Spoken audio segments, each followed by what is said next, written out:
finally released. Lead impeachment manager Adam Schiff calls the evidence overwhelming and damning. Fox's Jared Halpern on Capitol Hill, but Texas Republican Senator Ted Cruz says he hasn't heard anything new yet. I think we're going to see an awful lot of repetition, making the same points over and over again. On Thursday, House impeachment managers will go point by point over the first article of impeachment. President Trump has arrived back at the White House after attending the World Economic Forum in Davos, Switzerland. He was also busy on Twitter, breaking his own record with at least 131 tweets and retweets on Wednesday, many of them about the Senate trial. Tragedy compounded in the Australian wildfires. A C-130 aircraft used to dump water on the fires has crashed. Tragically, there appears to be no survivors as a result of the crash down in the snowy Monero area. It's impacted heavily with the ground, and initial reports are that there was a large fireball associated with the impact of the plane as it hit the ground. That's New South Wales Fire Safety Commissioner Shane Fitzsimmons, who says there were three crew members aboard. All of them were Americans. It's too soon to know what caused the crash. They have suspended further air operations for now. Now, 17 people known dead from the outbreak of the coronavirus in China. Police and the military sealing off transportation into and out of the city of Wuhan, where the outbreak is believed to have begun. First case of the virus has now also been confirmed in Hong Kong. America is listening to Fox News. Yikes, are those Christmas bills coming in already? Those high-interest credit cards at 16, 18, even 24%? Well, we have a New Year's solution for you. A Bank Pacific personal loan with rates as low as 4.65% to pay off those expensive credit cards. It's easy, it's fast, and it's as low as 4.65% APR. Bank Pacific, where others put branches, we place roots. Equal credit opportunity lender as low as 4.65%. Conditions apply. Mescla Tomorrow Fusion Bistro in the Grand Plaza Hotel in Tumon is now introducing an at-table all-you-can-eat breakfast menu from 7 a.m. to 11 a.m. every Saturday and 7 a.m. to 2 p.m. every Sunday. Enjoy some quality time with your friends and family with some of your favorite local cuisine, from their waffle, hotcakes, and French toast station to their eggs and omelet station and a variety of scrumptious desserts. Weekends at Mescla Bistro in the Grand Plaza Hotel just got hotter. New year, new menu. Call 969-2652 for reservations. Some restrictions apply. The Attorney General of the United States has announced a new presidential commission on law enforcement and the administration of justice. The new commission is aimed at exploring issues affecting law enforcement with the aim ultimately of reducing crime. U.S. Attorney General Bill Barr. This commission is critical, not only because it is timely, but also because few callings are more essential to the strength and prosperity of our nation than that of law enforcement. Among the issues the commission will study, challenges to law enforcement associated with mental illness, homelessness, and substance abuse.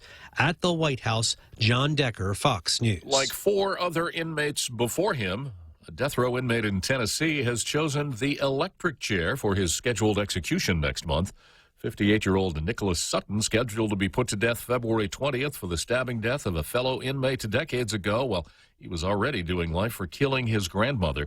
Tennessee is one of 6 states where the condemned can choose the chair. The family of a girl who's been missing for nearly a quarter century have been told they'll soon get new information after getting a phone call. The mother of Kristen Smart, Denise, says she was told by what she said was the FBI to be ready to expect the unexpected regarding the 1996 disappearance of her daughter.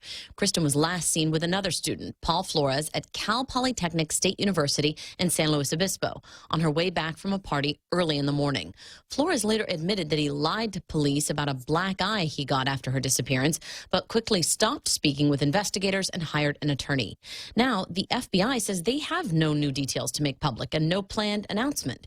The case has recently generated renewed interest because of a true crime podcast focused on Kristen's disappearance. Jessica Rosenthal, Fox News. And in New York, I'm Jack Callahan. This is Fox News. People come to Chili's for a million reasons. For happy hour, date night, birthdays, or just because it's Tuesday. But if you ask us what brings people into our restaurants time and time again is that Chili's moment. You know the one. When you eat so much you want to fall asleep at the table, or when you meet up with good friends and it turns into a party. At Chili's, moments like these matter, and we want to make more of them. So there may be a million reasons to Chili's, but all you really need is one. Chili's. Savor the moment in our new location in the Tumon Sands Plaza, 2nd floor. Here at APL, our core values give the company its heart and soul. Whether it's connecting your business with our global network through our newly enhanced service or investing our efforts into giving back to the community, APL is committed to serving you. We humbly honor the opportunity to find innovative solutions for you and your business. To learn more about our enhanced service, call 588-4651 or visit www.apl.com/Guam for more details. Talk Tales with Bob Klitzkie is brought to you by Bank Pacific, banking on the Pacific for 65 years. Welcome to Tall Tales with Bob Klitzkie, the only show on talk radio where common sense is a lot more common. Phone lines are now open at 888-TALK. That's 888-8255. And now, The Point proudly brings you Tall Tales with Senator Bob Klitzkie. A well-regulated militia being necessary to the security of a free state, the right of the people to keep and bear arms shall not be infringed. Right, Real Joe Cruz? Yes, sir. Anything you wanted to add to that? No, it's perfect. Thank you so much, Real Joe Cruz. I have a little note here from Virginia. And as you know, the front lines of the forward edge of the battle area, the FIBA nowadays, is the state of Virginia, where we have a newly elected Democrat legislature and a Democrat governor, a certain Ralph Northam. He of the blackface and infanticide.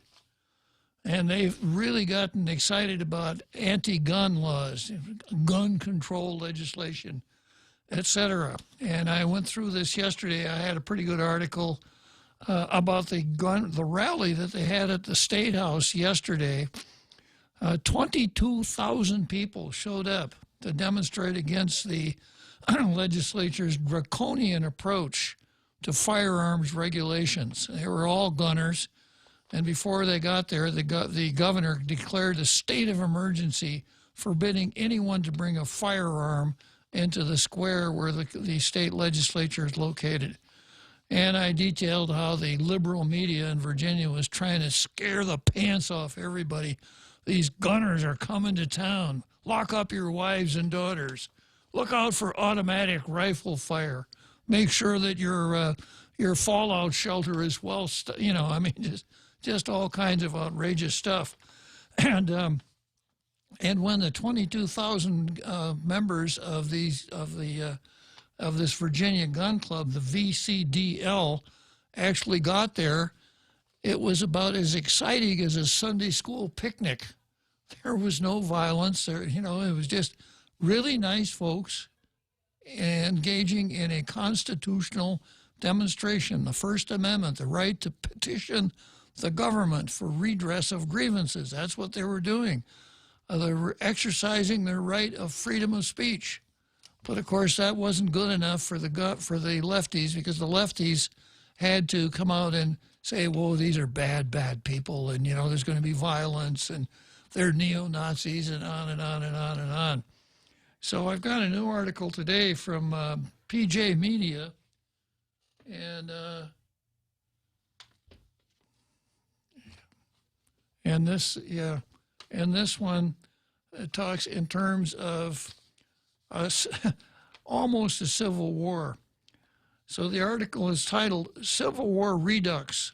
Some Virginia counties may want to secede to join West Virginia over gun control."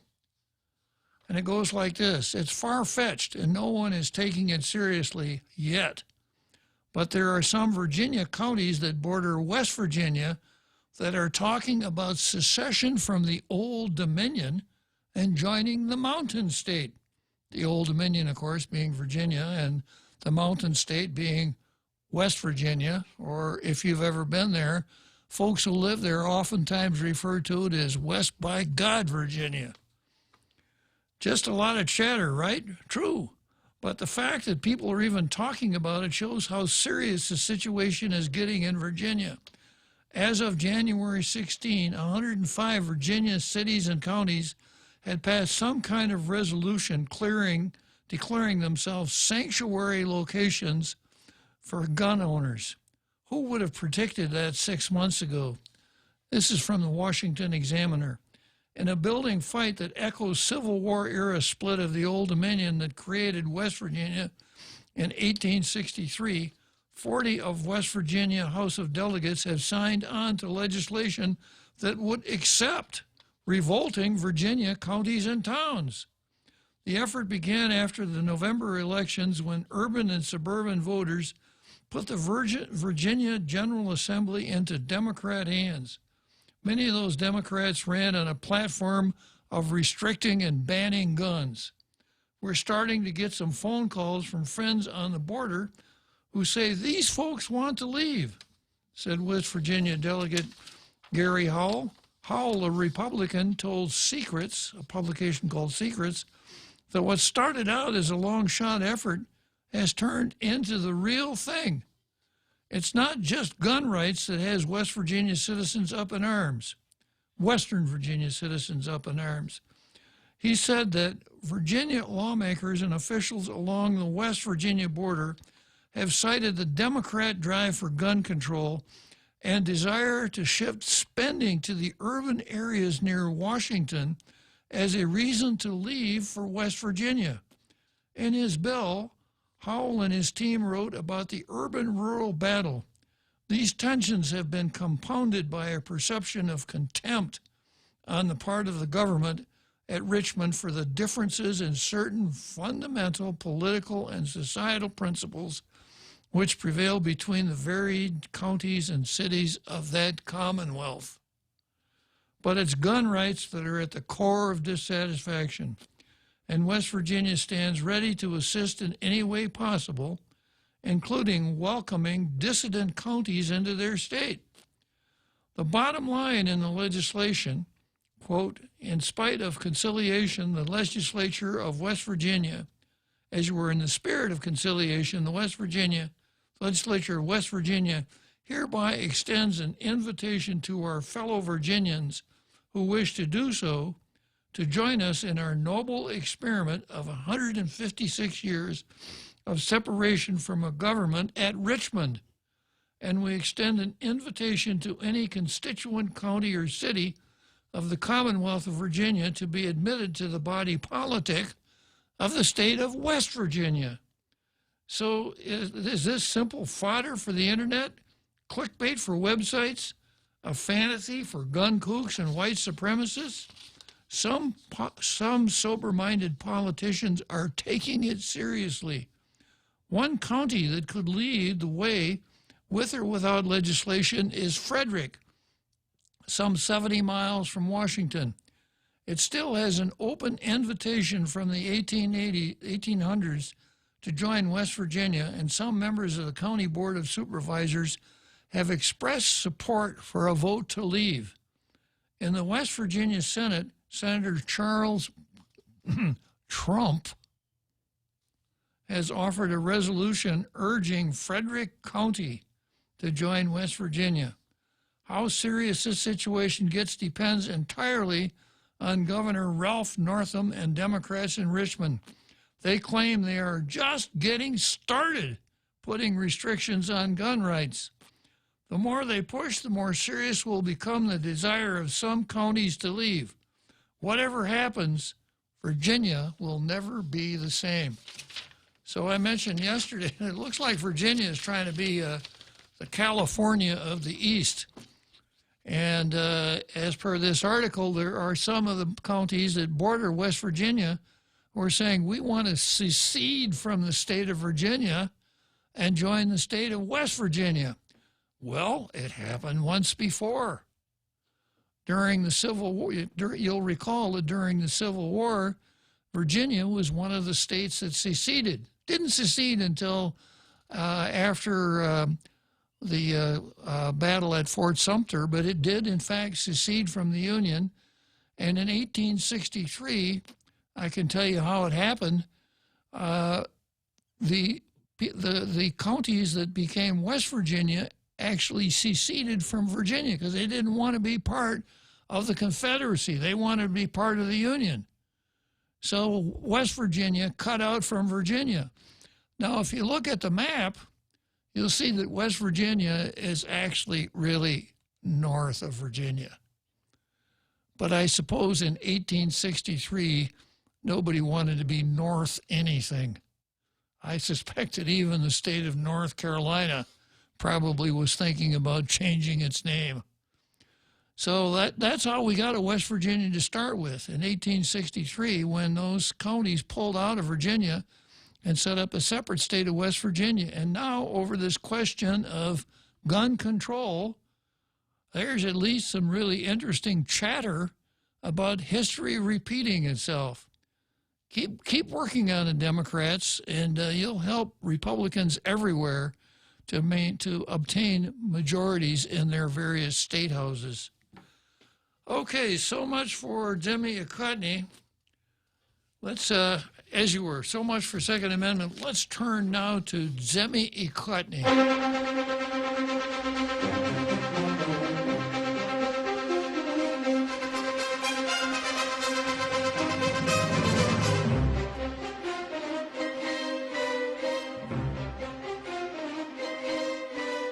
Yeah, and today, of course, the Daily News does not have a local editorial. It's Amy McGrath's specialty, USA Today.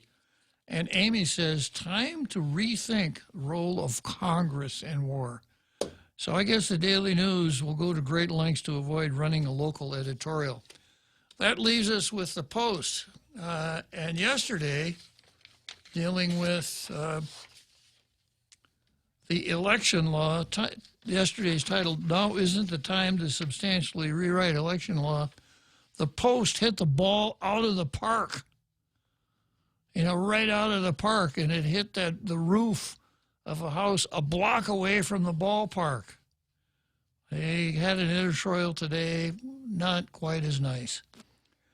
And this is how it's titled. Youth service workers who deal with juvenile delinquents must be treated fairly. Youth service workers who stand at the front line in dealing with juvenile delinquents.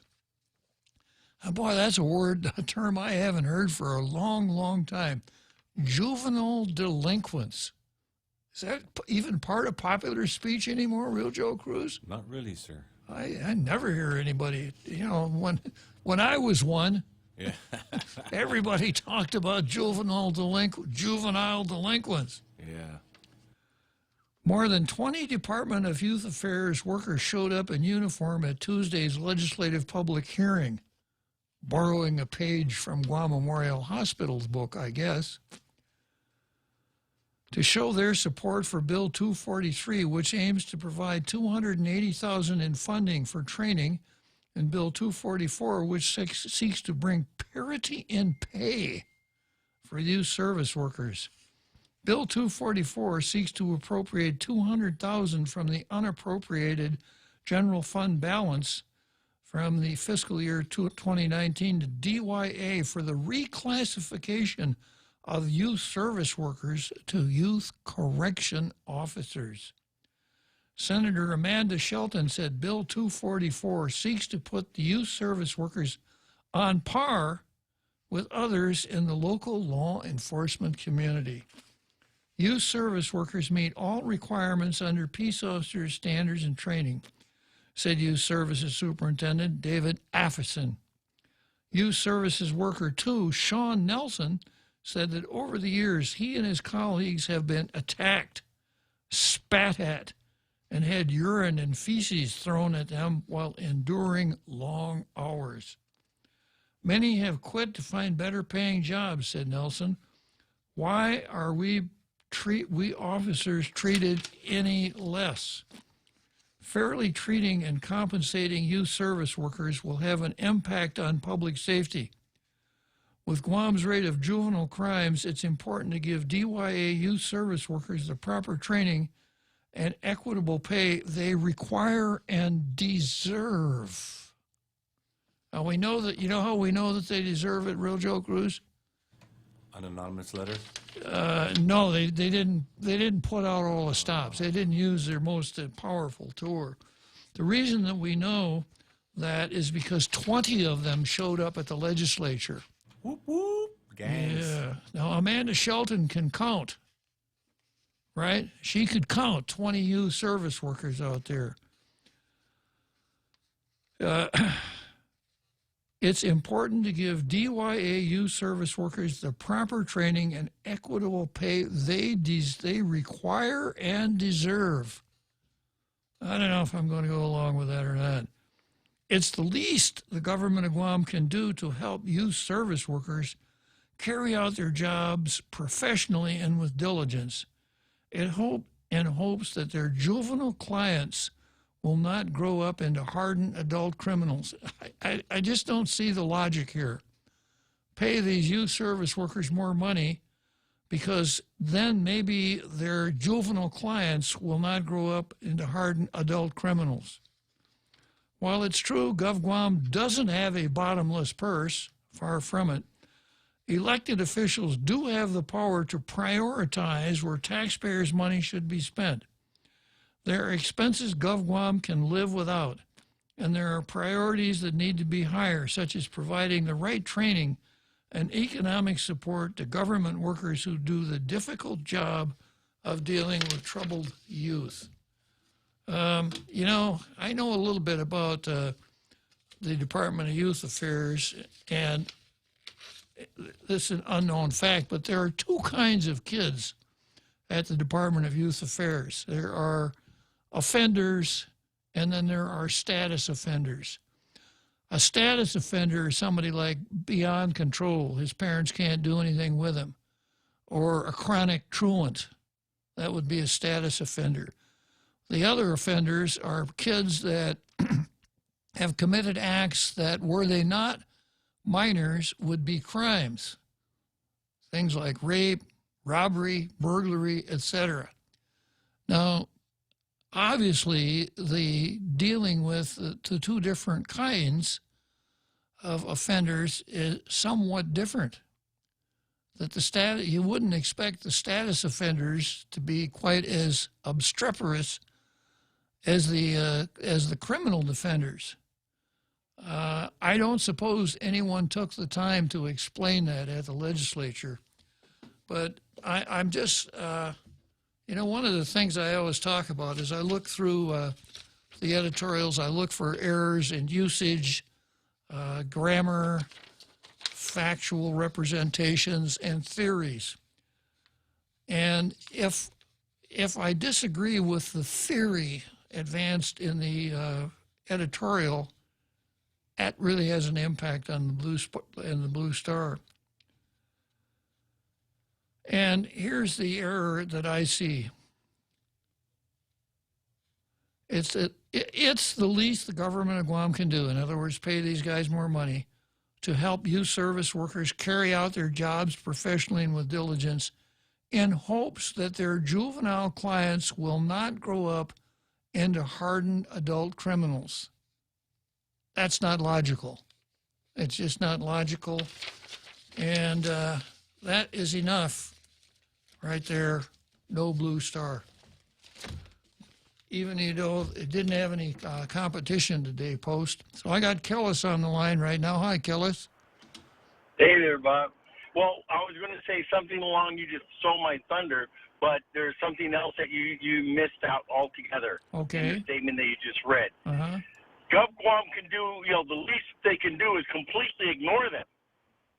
I mean, they could put them up there with the hospital and all these other priority things. That's the least they can do. Yeah. In other words, what they're doing right now, at war, the government could take money from their budget and put it to FESPAC. Of course. So there's a lot worse things than them doing nothing. But I agree that just because you could pay each and every one of their officers. Are they qualified on guns and all that other stuff? Well, are they armed guards? They're not, no. So they're not actually police officers. No, they're not. So, for example, if you gave all these youth offending officers $100,000 a year, because then I would volunteer to do that job, it would not necessarily improve the lot in life of the offenders, and it would not necessarily make them no longer offend. Exactly. But if you're getting paid $100,000 to have urine and feces thrown at you, maybe there should be a minimum amount of urine and feces thrown at them for that rate. What do you think? Well, I hadn't thought of it in those terms, Kellis, but as usual, you make good arguments.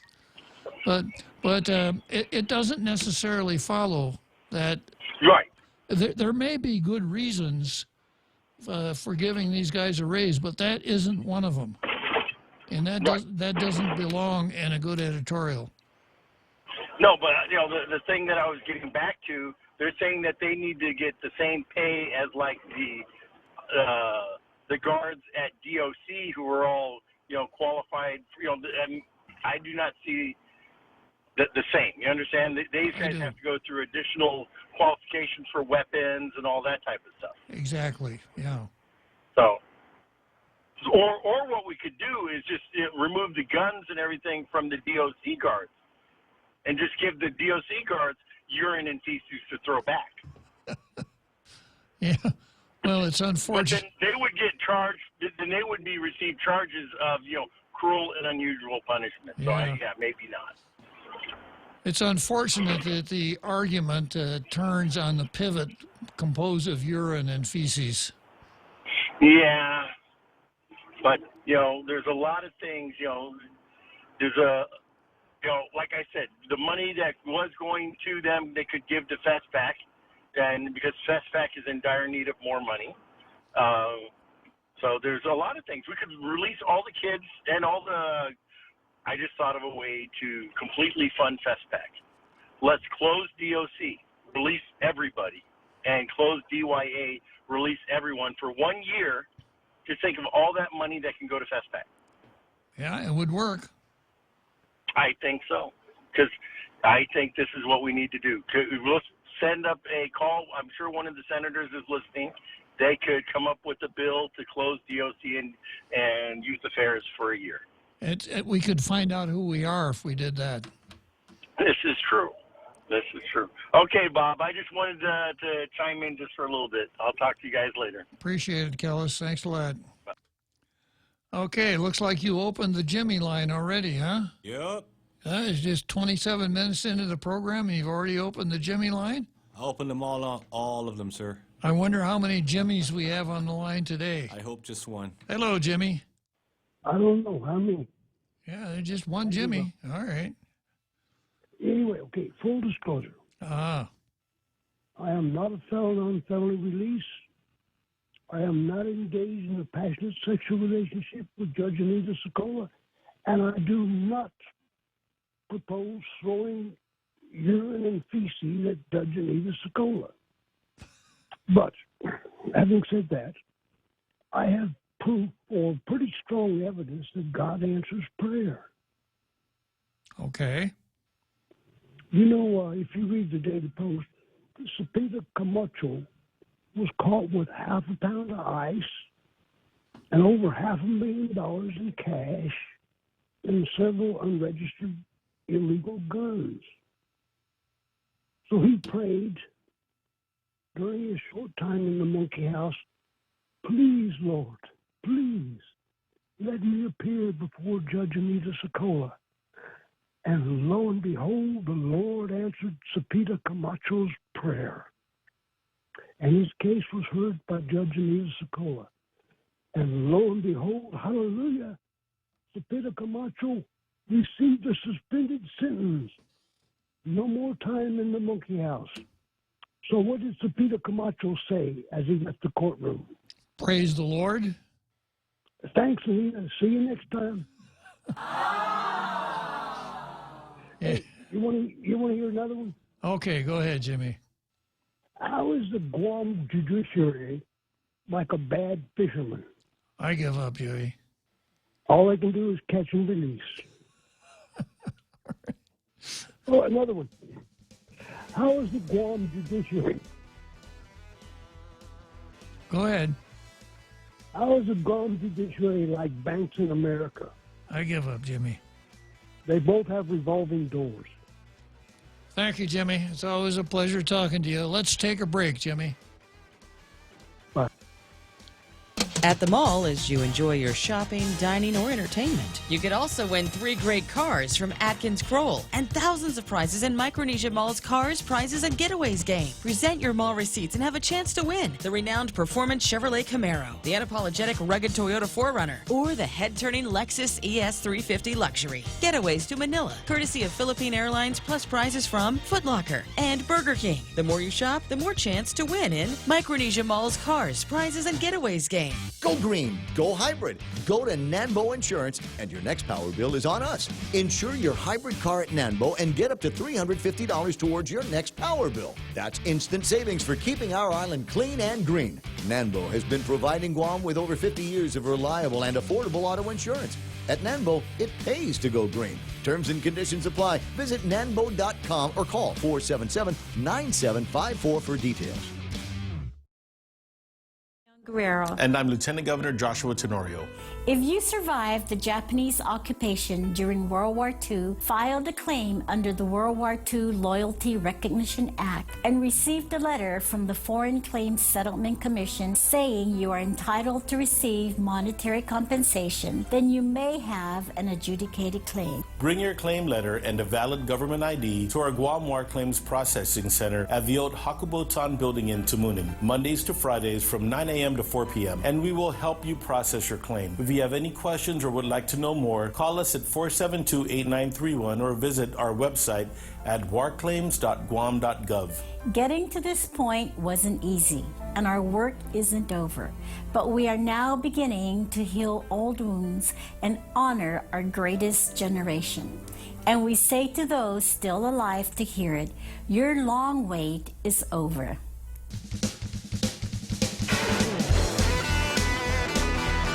And now, back to Tall Tales with Bob Klitzkie, the one radio show politicians don't want you to listen to. Call now, 888-TALK. That's 888-8255. Okay, so we finished Jimmy Cotney. Now it's time for the card. And this is what I've got on the card for today. Governor Lou LG versus Michael San Nicolas. Tall Tales versus Mike Carlson. Pedo Terlahi versus The Post. The Host of Racism versus Common Sense. Titano versus, as you were, Titano versus Common Sense, as you were Casil. Paco and Pedo versus Pacel and Alvarez. Chief Ignacio versus Public Safety. Tall Tales versus the Hell No Group. Robert Underwood versus Us. Pope versus Trump, and Antonio Gramsci versus Yoel. Now, I know a lot of those guys on the bottom of the card have been there for a while. We'll get to them sooner or later. But other, pressing events pop up. And I think I have to do some triage here. I have to take the ones that are bleeding the most first, and the ones that have more survivability, let them stay on the bottom of the list. So starting out with Lou versus Michael San Nicolas, I'm looking at the long-awaited MOU, the Memorandum of Agreement between the government of Guam and the United States Department of the Treasury. And I'll have to say, yesterday I gave Lou credit. She did something very right when she vetoed that abomination that Pedo snuck through he didn't sneak through the legislature. He strong-armed it through the legislature instead of a bill dealing with the recall of the Marijonia. And Lou vetoed it, and she vetoed it for the right reason, because it tends to interfere with the proper balance of powers between the two branches of the government, separation of powers. And this time, I'm going to give her kudos not because she did something so right, but because she did something that's going to work very, very well for her. Just before, right during the break, at the end of the break, you heard Lou and Josh come on the air right here at Tall Tales and tell people, come down to the Hackabotan building. Bring your claim. Bring your ID. Your long wait is over. So Michael St. Nicholas, of course, has been the guy who's been doing the heavy lifting here to try to get the Congress of the United States to pass remedial legislation to fix what Madeleine Bordallo screwed up.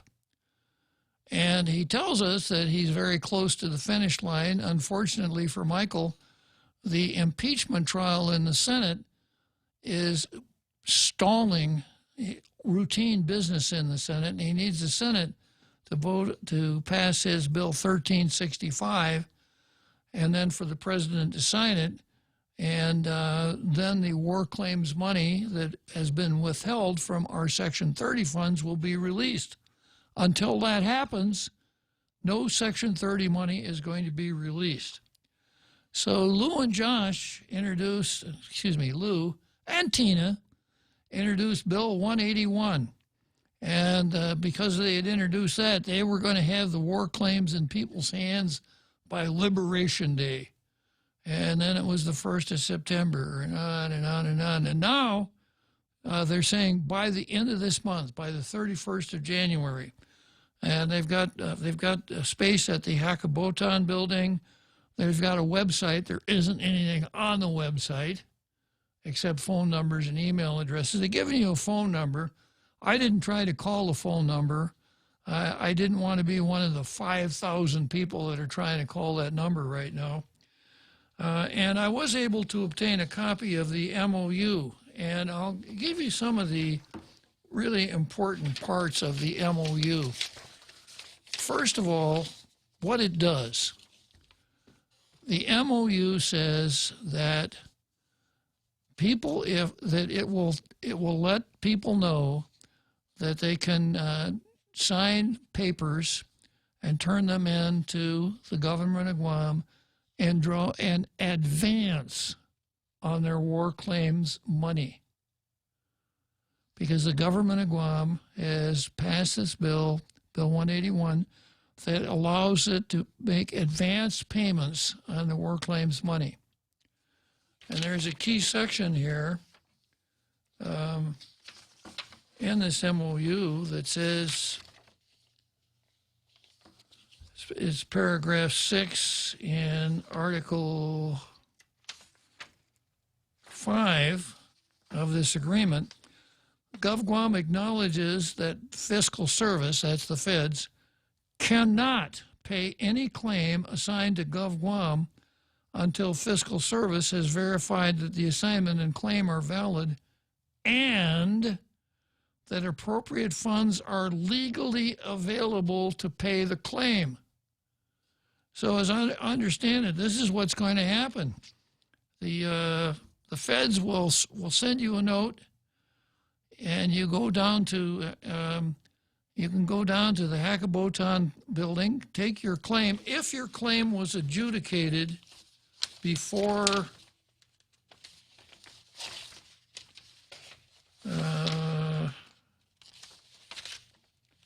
January 17, if your claim was adjudicated on January 17 or before, go down to the Hackabotan building. If it was adjudicated on January 18, tough luck.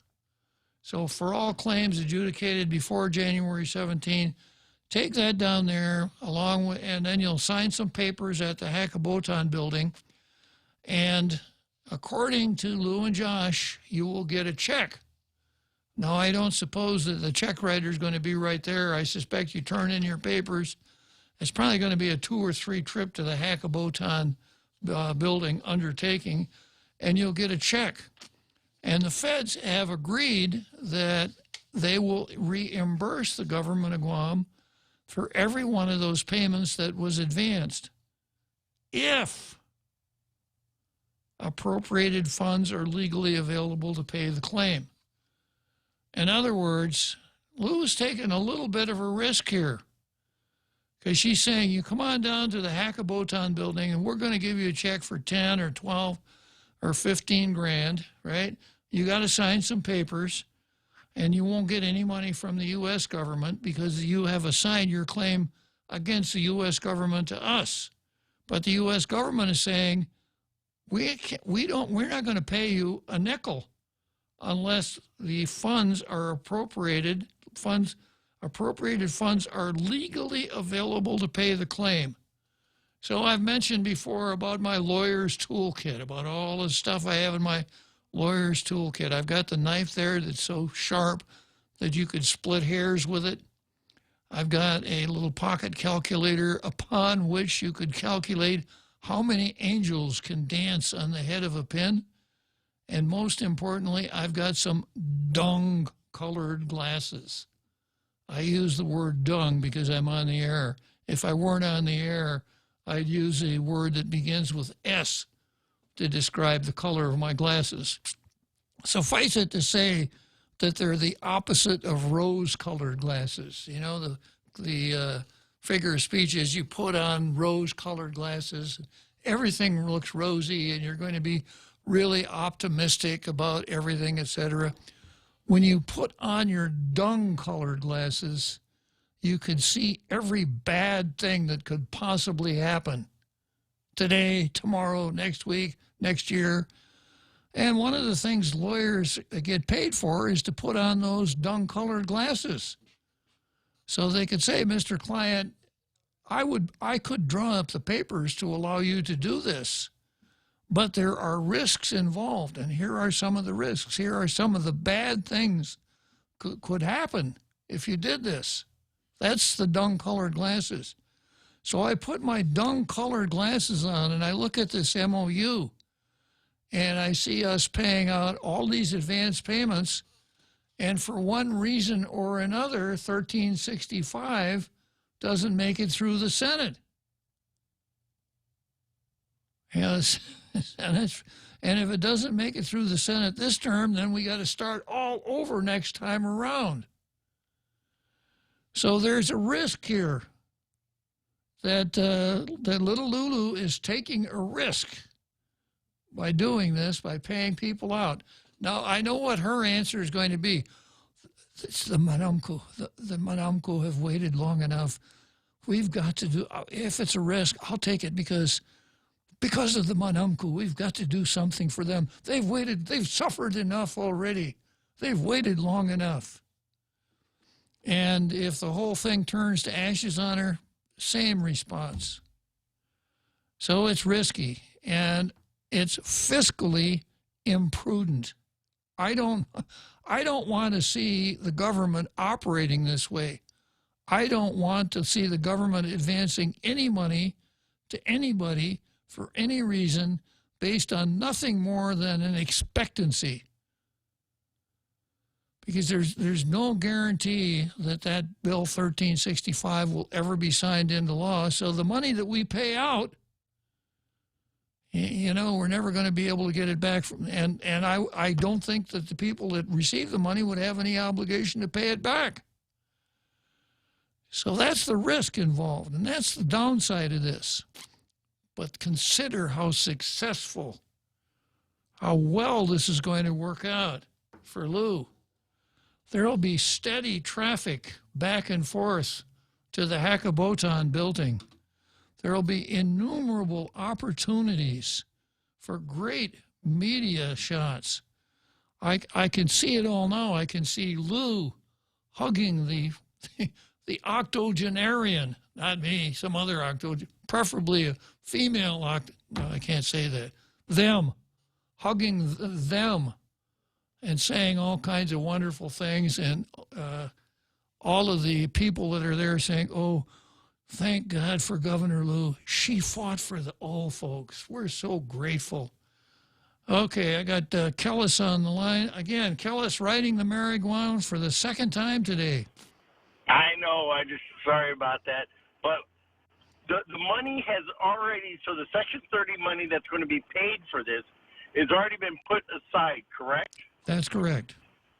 So any money, so for example, any money that we give them, you know, until we get that money is either coming from Section 30 or, God forbid, that they don't send money for the FESPAC or from the hospital or for the police officers or the children, right? Or maybe her own staff. The money is coming from the general fund. That's right. General fund that wasn't supposed to be available because we're retiring the deficit. So it's just general funds. Now, if she starts sending out these checks, because I'm just thinking that, this wouldn't affect like a GPA, because remember GPA just went from a triple minus B to a triple D.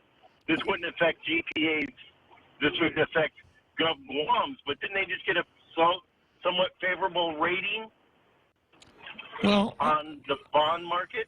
On general bonds, the last time we went to the bond market was for the solid waste facility, and I think those are revenue bonds, not general obligation bonds.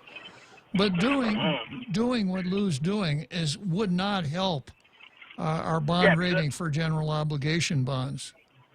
Because we still have to be paying our bonds. Bond payment is more important than, obviously the hospital and the firefighters, but not above FESPAC.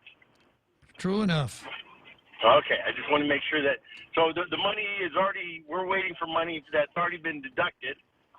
So they could, and we don't get them, when do we get the money from Section 30? I mean, could we get it from Section 30? Well, what happened was when the Loyalty Recognition Act was passed, it said any Section 30 money in excess of the amounts owed in 2014 would go into this special fund.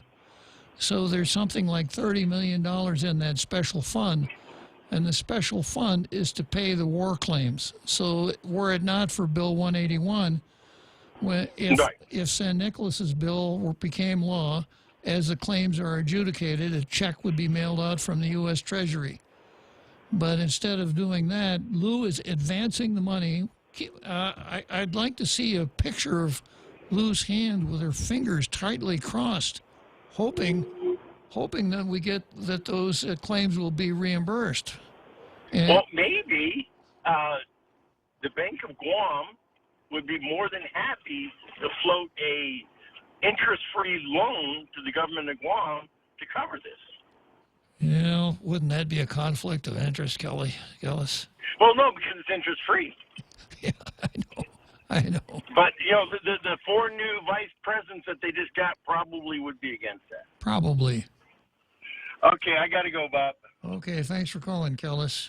Okay, then we've got Greg on the line. Good afternoon, Greg. Hey, I'm doing fine. On you? I'm doing great, Greg. Anyways, could there be a possibility that if this is actually happening, that the inflation regarding the economy, for example, they just raised the BPT to 5%, that it may, being so that if the U.S. does not have the funding available funding for that MOA, Mutual of Agreement, that they might take money and invest on increasing the power, the water, the sewer, so that they can cover the loss from the 30 section money? Well, the only way that would happen would be if what I saw with my dung-colored glasses happened. If San Nicolas's bill didn't pass and they'd made all these advance payments, then we would be short a pretty good chunk of money, like $14 million. And we would have to either do without or raise taxes, one or the other. So then it's okay to look into the crystal ball and be expecting things out of the ordinary, that they want to squeeze the money out of the taxpayers. Well, I don't think you need I don't know if you need a crystal ball or not for that, Greg, because it seems like that's this administration's MO. Well, the crystal ball is more clear than the boggled glasses. That's true. It's very true, Greg. Yeah. So for people that having problems with division of looking with the rises, maybe the crystal ball would be a better, more sufficient way for them to realize reality that what is happening is that everything is going to be placed on the taxpayers. If this whole thing turns to ashes, yes. That's correct. That's all I wanted to say, Bob. You have a good day and keep up the good work, my brother. Thank you very much, Greg. And I've got another Joe on the line, and I've got another Bob on the line right after this break. Live the balanced lifestyle. Take Care Insurance offers proven wellness and fitness programs to encourage individuals and families to live a healthy, balanced lifestyle through preventative care, being active, eating right, relaxing and unwinding, and being socially connected. They have the island's largest offering of free fitness classes and health education programs for all ages. Join the movement. Follow them on Facebook and Instagram or visit takecareasia.com to learn more. Rent, lease. What does Horizon do for you? Here's a clue. Advertising, marketing, screening, inspecting, instructing, leasing and signing, collecting and complying, inquiring and assessing, coordinating, repairing, renewing, enforcing, evicting, moving, cleaning, rekeying, communicating. Do it yourself and you'll find it taxing. We work hard to keep the vacancies low, so at the end of the month, you collect the dough. Proven and trusted. Horizon Properties. We do it all. 777-7792. Half a day, I'm Governor Lou Leon Guerrero. And I'm Lieutenant Governor Joshua Tenorio. If you survived the Japanese occupation during World War II, filed a claim under the World War II Loyalty Recognition Act, and received a letter from the Foreign Claims Settlement Commission saying you are entitled to receive monetary compensation, then you may have an adjudicated claim. Bring your claim letter and a valid government ID to our Guam War Claims Processing Center at the old Hakubotan building in Tamuning, Mondays to Fridays from 9 a.m. to 4 p.m., and we will help you process your claim. If you have any questions or would like to know more, call us at 472-8931 or visit our website at warclaims.guam.gov. Getting to this point wasn't easy, and our work isn't over. But we are now beginning to heal old wounds and honor our greatest generation. And we say to those still alive to hear it, your long wait is over. Talk Tales with Bob Klitzkie is brought to you by Bank Pacific, banking on the Pacific for 65 years.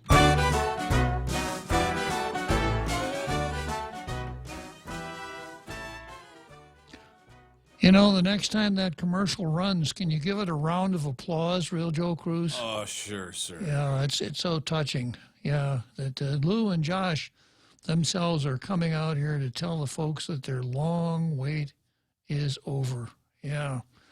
And I suspect that come re-election time, we'll be reminded of that. And I mentioned that this item on the card is Lou versus San Nicolas. And I'll come back to that. It's probably going to be after the big halftime show. But because I've got, let's see, I've got another Joe on the line and another Bob on the line. So I'm going to take another Joe first and then another Bob. Good afternoon, another Joe. Uncle Bob, is it possible that the other Bob is you calling from the future, as giving you information like in the movie Back to the Future? I'm capable of things like that. Good call, another Joe. It's very possible for me to do that. You should ask him if he's you from 6 months from now. Mm-hmm. So, all right. So, Uncle Bob, here's the thing. I get that you're skeptical of this, but man, you know, was that movie Other People's Money? I mean, it's a really good bet for her to place because she gets the publicity, and she's got to accomplish something. Both the turmoil between her and San Nicolas is they both need to show something. They have to have something to show for their next re-election campaign. And I think San Nicolas is first up to campaign to be reelected. Is that right? Yeah, he's a 2-year term. Lou's got a 4-year term. So you can sense why he wants to make sure that that it goes as smoothly as possible. So that's really his concern. But it's such an important issue. It touches the heartstring that Lou, instinctively knows that she needs to be part of this. It's going to be so important. And how can she not be? Well, you know, I've been on her since this began for being, you know, St. Nicholas is doing the real work, really important work, and Lou's been grandstanding. And I complimented her at the beginning of the program because it's working. So when people get their checks, even the ones that get the check in the mail from the Treasury, unless they're regular listeners to Tall Tales, they're not going to be able to sort out the complexities here. And they're going to say, well, I'm sure you and will. they're going to say, Lou got us these checks. Thank God for Governor Lou. She's the one that fought for us. She got it, and of course she didn't. Bob, it's a win-win-win-win situation because you get to point this out to educate all of us, right? So that gives you increased ratings because people are going to listen to your sage wisdom, right? And then you know. Governor Leon Guerrero, she gets publicity, she gets some credit, even though St. Nicholas did the heavy lifting. And then with St. Nicholas, if he plays his cards right, the theory is that no bad publicity. I mean, any publicity is good, not bad, so to speak. If you play it out, I don't see St. Nicholas coming out winners, and I'm going to explain that after the halftime break. But there's one more benefit here that I think you need to pay attention to, and that is that Tall Tales wins because Lou is advertising on the point. There you go. You're getting paid for it, and you're getting good ratings for correcting her. I suspect that it really makes her happy to know that her voice is appearing on the Tall Tales radio show. Talk about irony, huh? Yeah, and Uncle Bob, here's the thing, right? If it plays out well, okay, they can find a way to advertise that, hey, once you get your war claims check, come and get your, fill in the blank, whatever it is you need. You really need, I imagine Calvo could jump in this, come to Payless and, for your party needs or your food or whatever, or your insurance or your burial plot or your what. Yeah, well, we lost you, real Joe Cruz. We lost you, another Joe. So I don't know what happened, but I'm going to go straight to another Bob. Hello, another Bob. No, this is you, Bob, just 8 months into the future. Oh, I thought I recognized your voice. My voice. Here's my conspiracy theory. So the governor went to Rev and Tax and said, all right, you can't accept any tax, what am I trying to say, any 1040s, whether they're refunds or payments, until April 15th. And once April 15th gets here, you're not going to pay any refunds out until the 30th of October. And maybe we'll want to push it out later because I know the interest that accrues for not paying out refunds will be taxed anyways. So we can use that money throughout the rest of the summer until the next fiscal year starts. How's that for a conspiracy theory? Yeah, well, because they have announced that they're not accepting tax returns right now. That's very interesting, Bob. Well, that's just my take on how I feel about the whole mess that we're in. Well, I can sympathize with you because I kind of feel the same way, especially when I see this shenanigan here of advancing payments based on tightly crossed fingers. That's not financially responsible. Got a break for the big halftime show, Bob. It's always a pleasure to talk to another Bob. Call again sometime from the future. I will. Okay. So long, Bob.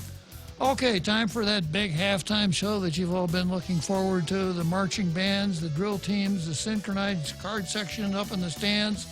Let's do it.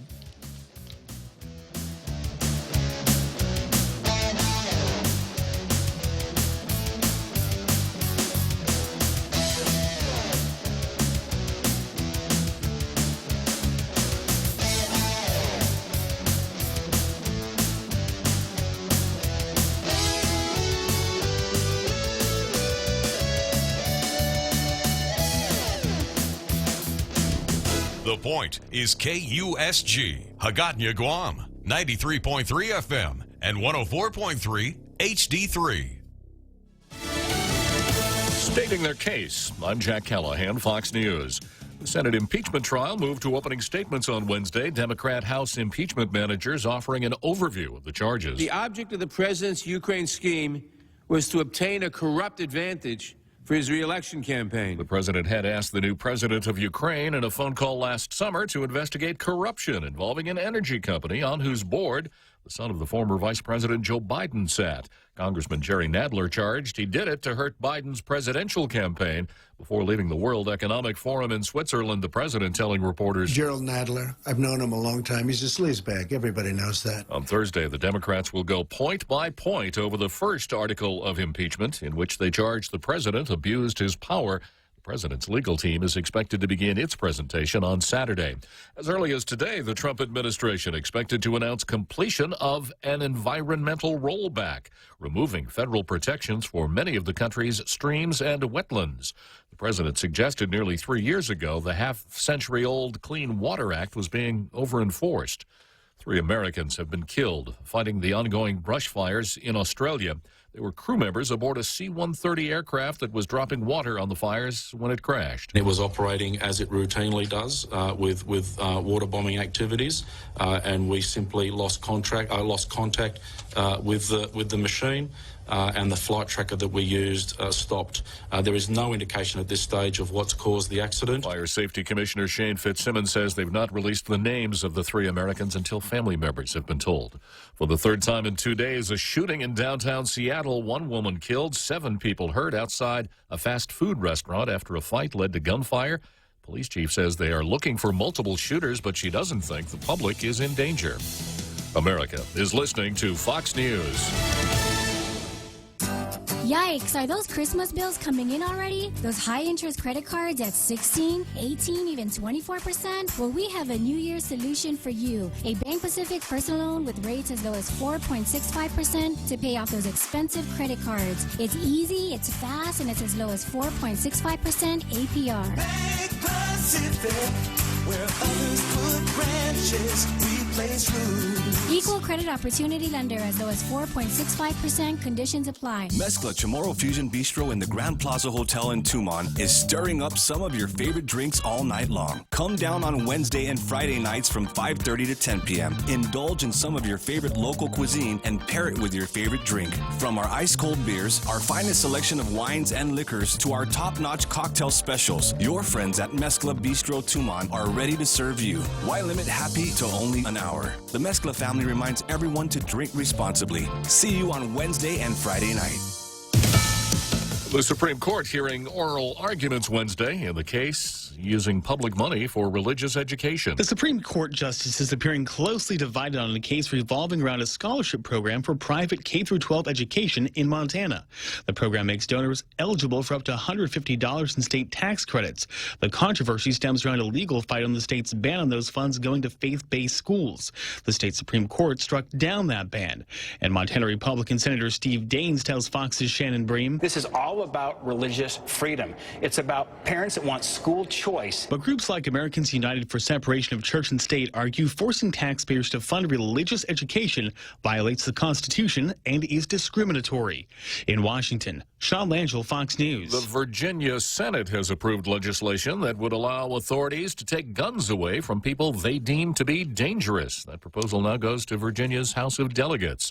Some tests of frozen berries by the Food and Drug Administration revealing some health risks. The FDA says it has found signs of hepatitis A in 5 samples and norovirus in 8 others. It says notifications have been issued to those involved in protecting public health, but there are no specifics on the sources of the samples. The agency says it began taking and testing samples of frozen berries in 2018, looking primarily at strawberries, blackberries, and raspberries.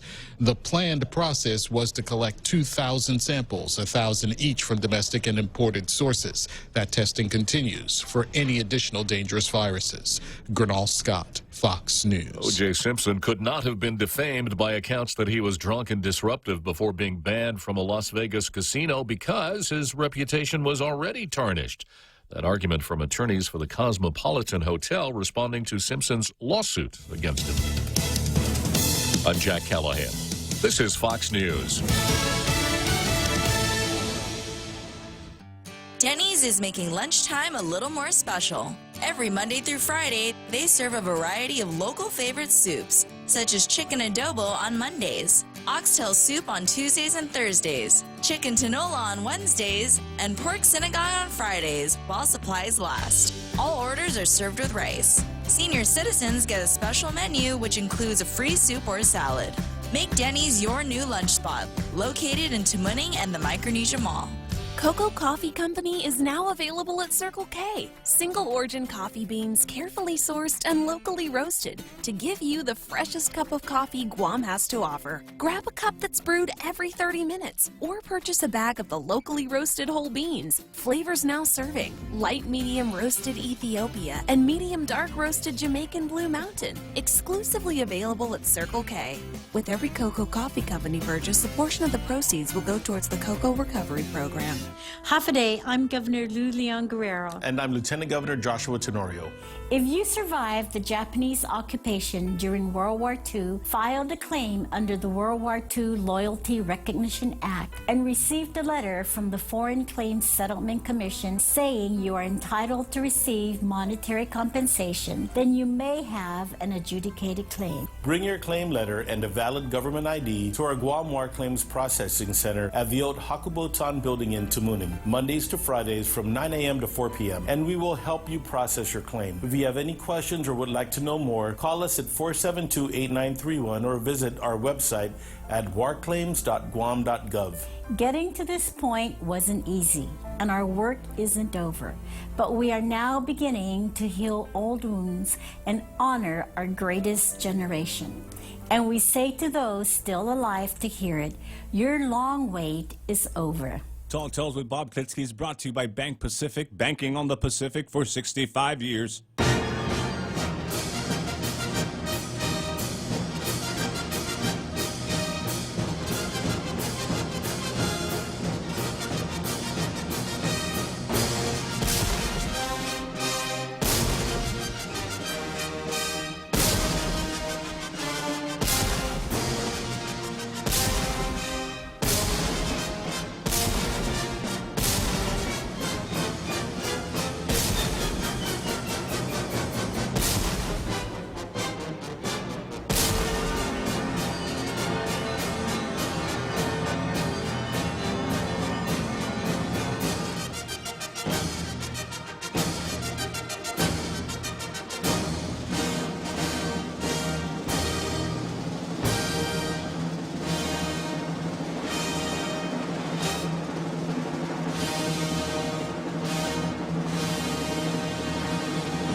Well, here we are again for the second half of Tall Tales, and I noticed that another Joe must have bought a season pass for the Ferris wheel. He's been doing a lot of riding lately.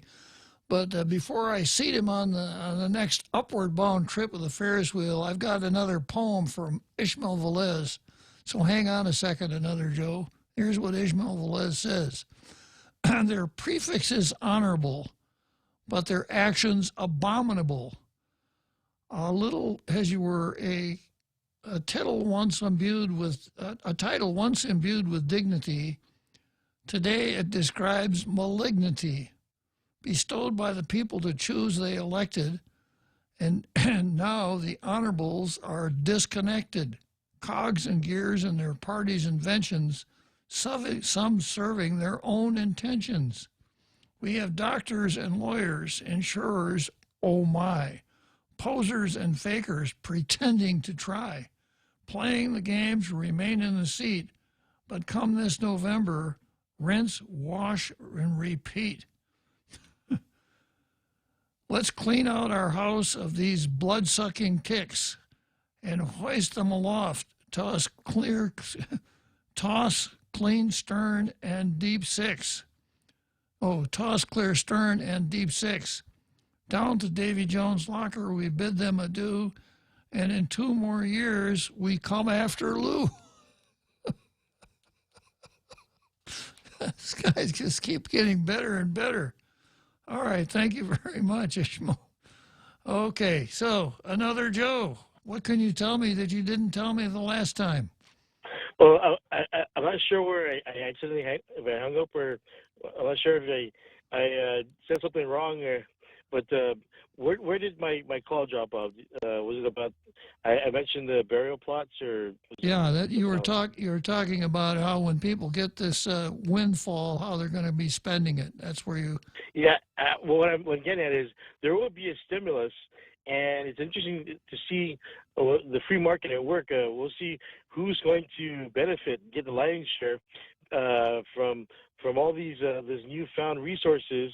I imagine advertising companies, either the usual, the Post, the PDN, everywhere you can think of, people could advertise, where they can get something now that they have this newfound money from the war operations, and of course, possibly, of course, a lot of these Maunamku elders, they have health issues, so they're going to be spending their money on, say, trips to GMH, the hospital.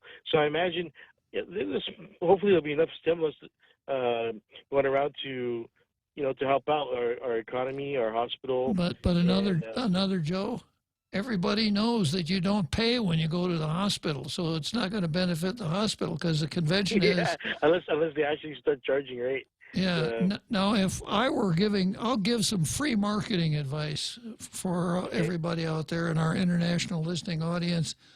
If you want to pitch to a market, pitch to the grandchildren market. Grandchildren of the survivors are now probably in anywhere between 20 and 40.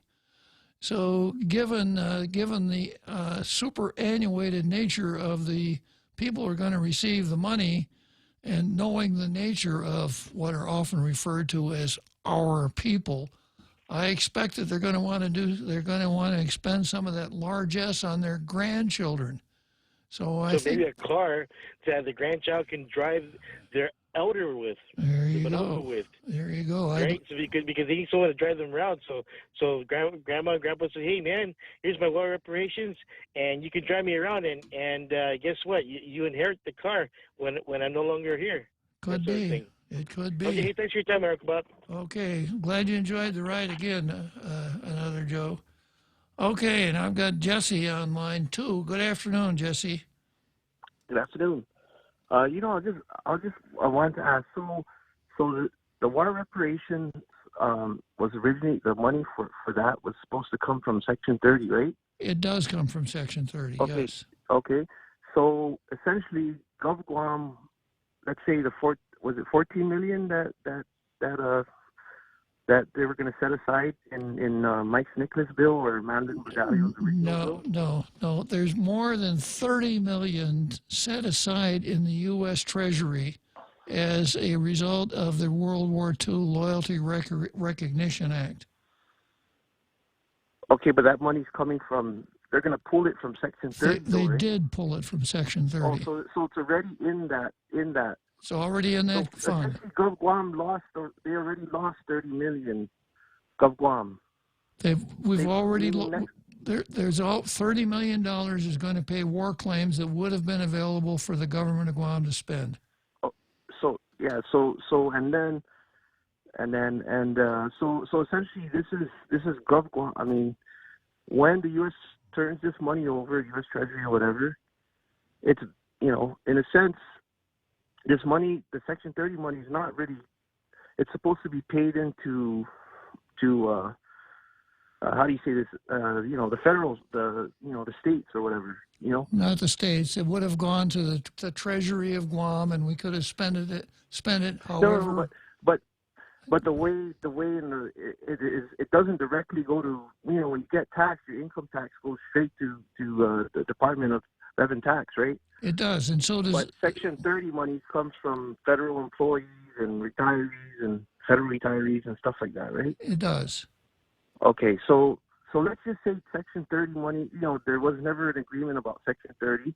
Where would have that money came from? Where would the military's income tax or those people that work for the federal government, where would that tax have gone, their income tax? For the ones that in the military, it would have gone to the U.S. Treasury. Okay, so if it did go to the U.S. Treasury, Like, so in a sense, it's kind of, that's kind of what they did in this case with the 30 million. It went into the U.S. Treasury, right? With 30 million of the taxes coming from federal workers and stuff like that. The Loyalty Recognition Act said that any Section 30 money accruing to the government of Guam in excess of the amount that was paid in 2014 would go to this Loyalty Recognition Act fund, and there is now about $30 million there. Okay, and so again, I'm just trying to clear that up because, I mean, at the end of the day, we're all going to lose. We're basically, the people of Guam or the government lost 30 million that would have went into the general fund, right? That's correct. Okay, so so the issue now becomes that Lou is the administration is saying, let's get an agreement that they're going to give this back to us, right? Or they're going to. What Lou is saying is this: I will make advance payments. Right. And the U.S. government, instead of sending a check to the claimants, will send a check to us to reimburse us for the advance payment. Yeah. Okay. So again, this is all, and this would have all been avoided. Could Sir Nicholas have repealed Madeline Bradalio's original bill, like just scrapped it all together? Would he have been able to do that? Well, he could have introduced a bill to repeal it, and then it's a matter of whether or not he has the votes to do it. So how come? What I want to say is, so it looks like he didn't get together. He didn't say, okay, this is a bad bill because Guam's going to lose 30 million or whatever millions of dollars we would have lost to, it's not going to go in the general fund. But apparently they, I guess because maybe politically he didn't get along with Madeline Bradalio or whatever. I mean, it just seemed like they could have solved this way before. And I think it was Governor Carl Gutierrez's idea during the campaign that he said, why are we doing this Section 30 money? We could just legislate that locally. And then all of a sudden this thing became, it's like they went back to Carl's idea, the administration. Well, here's the story, Jesse. Back in 2008, Madeline got the war claims bill through the House of Representatives, but we've never been able to get it through the Senate. But at that time, John McCain approached Madeline and said, I'll make a deal with you. I will advance that.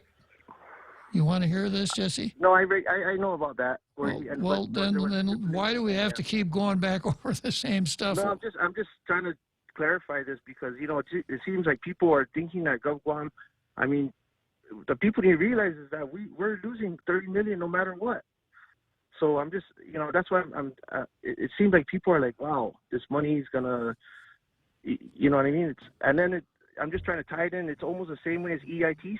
We're not paying anything into the federal government, but the federal government's giving us money, So it's totally different. It's completely different than EITC. I know it's completely different, but in a way, like I said, if there was no Section 30 clause or whatever, we would have had to ask the federal government to give us those millions for the war claims. Well, and we did. The taxpayers in the U.S. are sending us money for the EITC, right? No, they're not. But it comes out of our own revenue. Our own revenue. Yes. Yes. So that's the difference, though, right? Okay.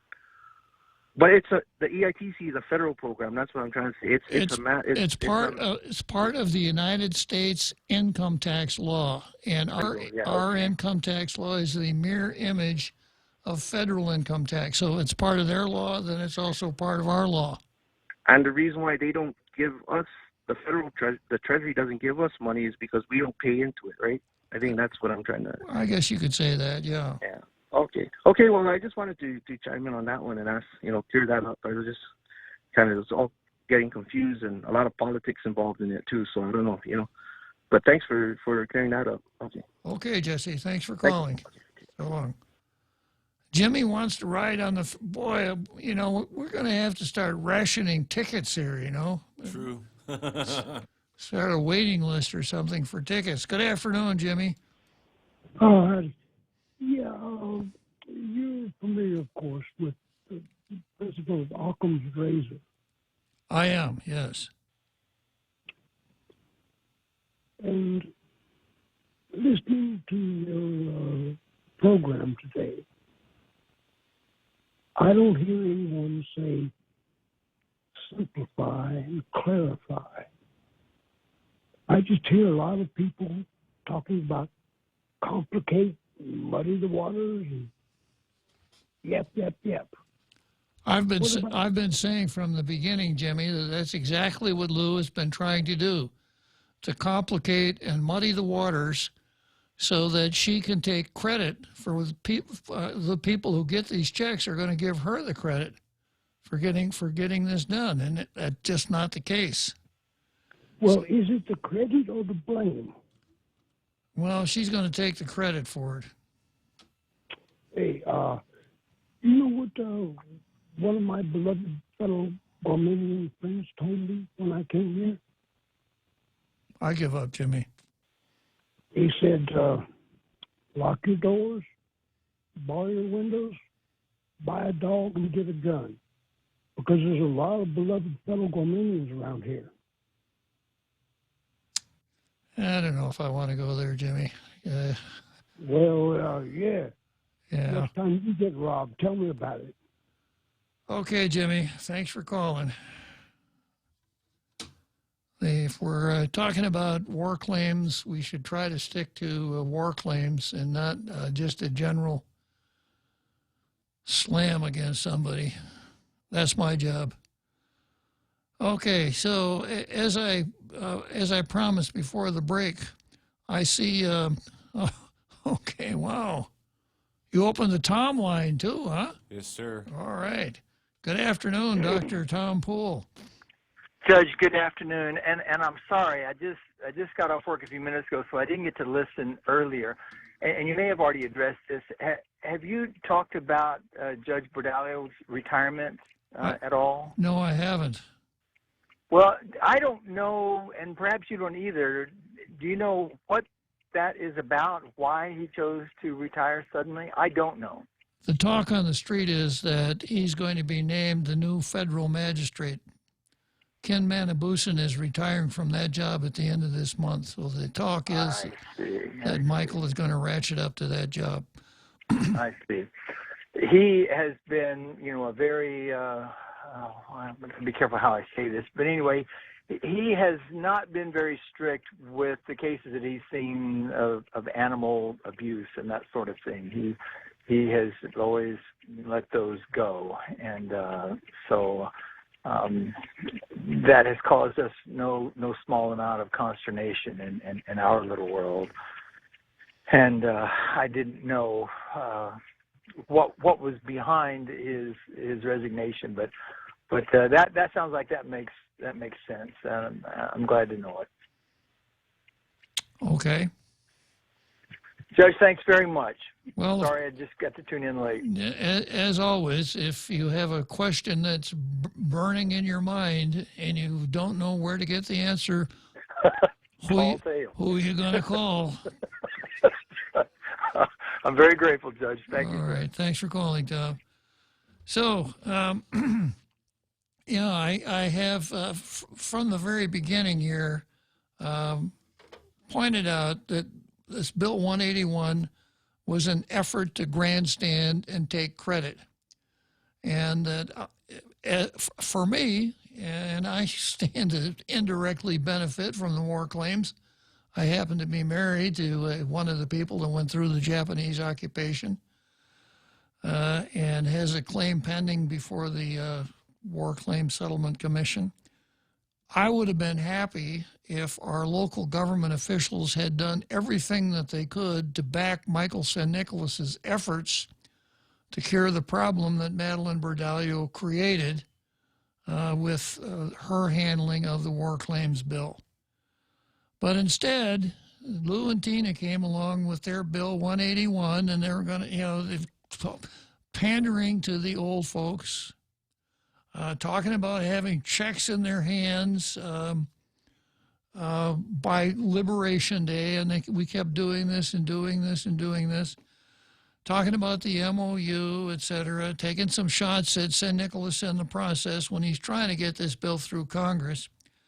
And then now doing something that I think is irresponsible, advancing payments to those who have adjudicated claims on the basis that when San Nicolas's bill finally passes, the U.S. Treasury will reimburse the government of Guam for those advanced claims. I don't think the Bank of Guam would make loans on that basis. We'll lend you money based on the possibility that you might get a war claim. And that's exactly what we did. And I wouldn't want to see this ever happen again. Now, of course, I mentioned earlier that Lou's got the perfect, she's got the script. She's put herself in a position where she's got the script. So she hears somebody like me come along and talk about fiscal responsibility, and she's going to say, "Oh, Bob, that's just sour grapes. I wanted to help the Manamku. They're old, and they're dying every day. And if I took a risk, I did it for the Manamku."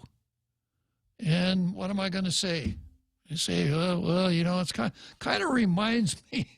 It kind of reminds me of when I was playing basketball. We had one hotshot that liked to take, 30-foot jump shots. He was a pretty good shooter, but our coach said, we never do that.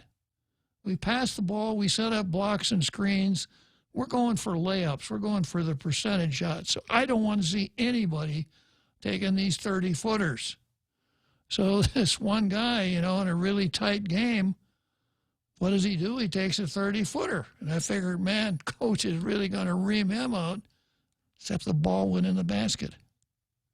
So what are you going to do? Bench him when everybody sees him as a big hero? And that's Lou. Lou took that 30-foot shot that she never should have shot because Michael San Nicolas is working the ball and he's going for the layup. And he doesn't want to risk losing the game.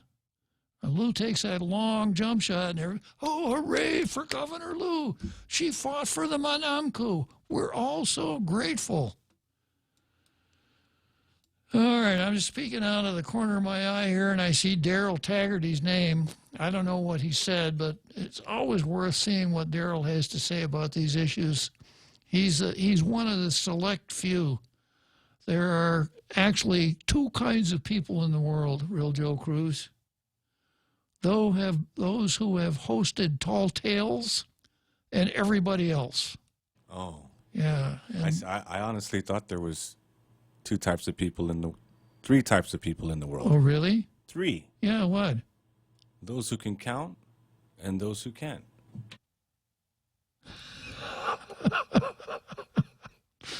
And I know where those people live. Yes, sir. Chicago, Seattle, and New York. Oh, yeah. Okay, here's what Daryl says. Madeline's bill passed, got the feds to start adjudication of claims, then Guam offered to pay adjudicated claims from local revenue. Michael gets no credit, even if the Senate acts on the bill. Why should they? Feds still hold excess Section 30 funds per law for claims they are not authorized to satisfy with payout. Still up to Mike's colleagues to determine what to do with the retained funds. And that's what I've been saying. Until Mike San Nicolas's bill passes, this is just an exercise in gambling.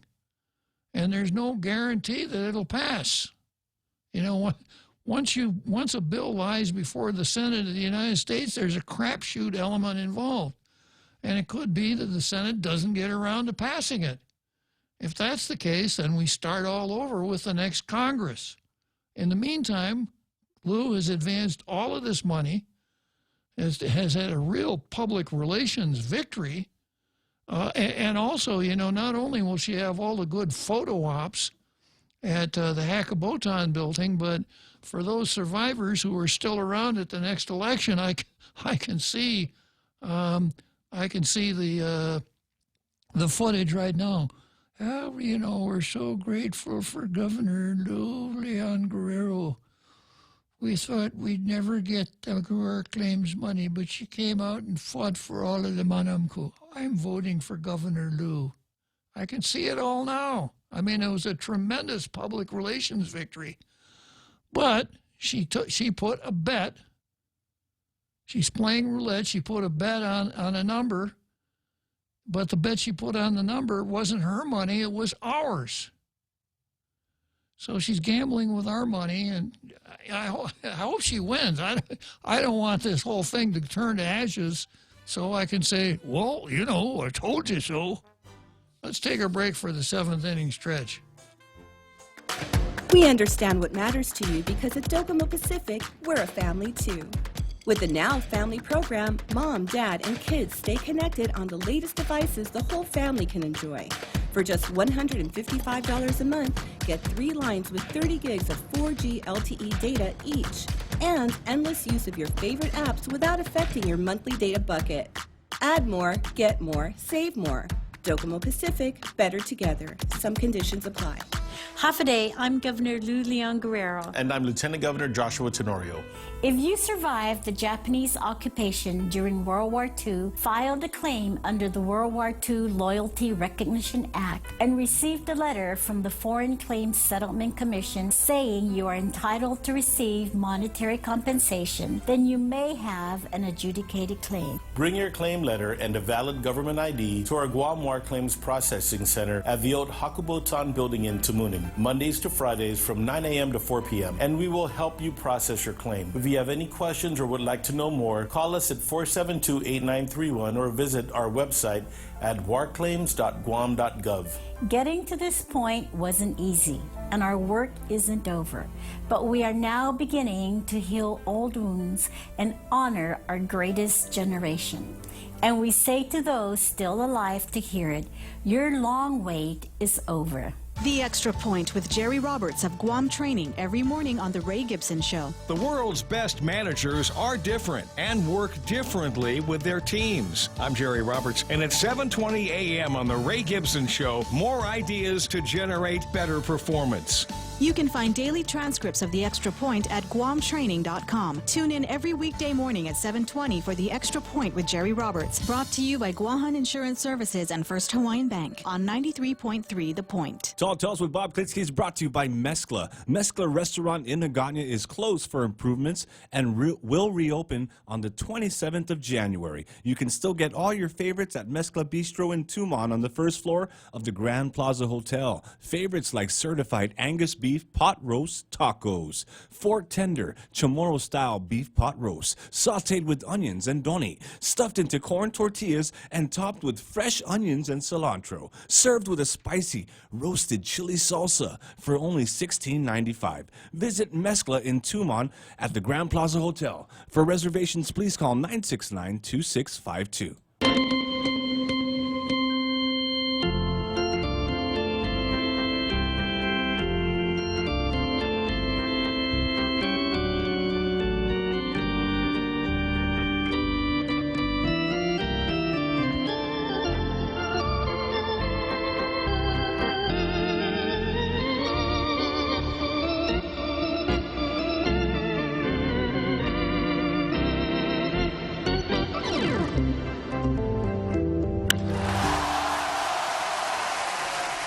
Seventh inning stretch, center field bleachers, Wrigley Field. And now we go from the center field bleachers at Wrigley Field to the Hakubotan building, where we see all of the grateful.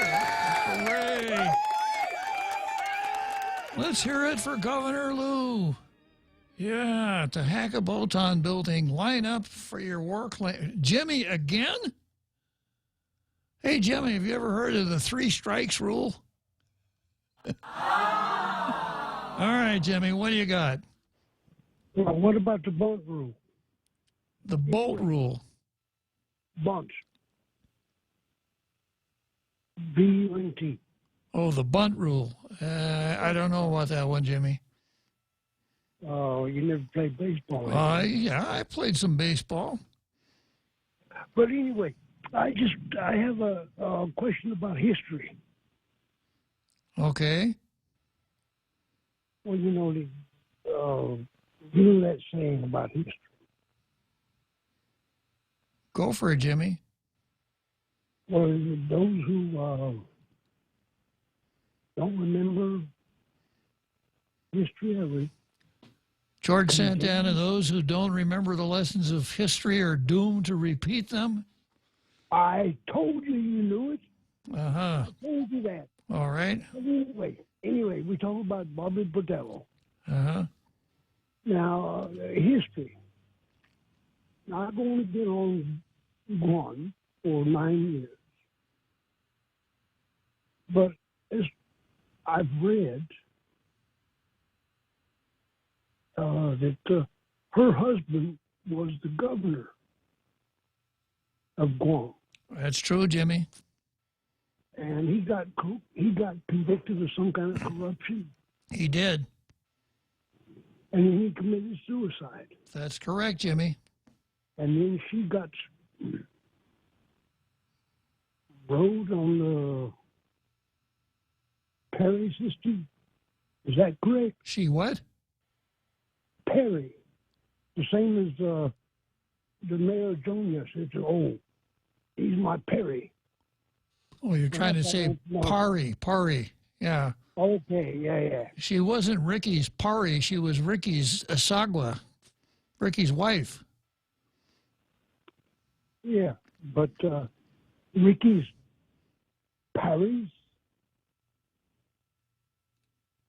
allowed her to suck from the public trough for how many years? Well, you know, after Ricky died, she ran for the legislature. She ran in a special election and won, and that's the hardest kind of election to win. She won.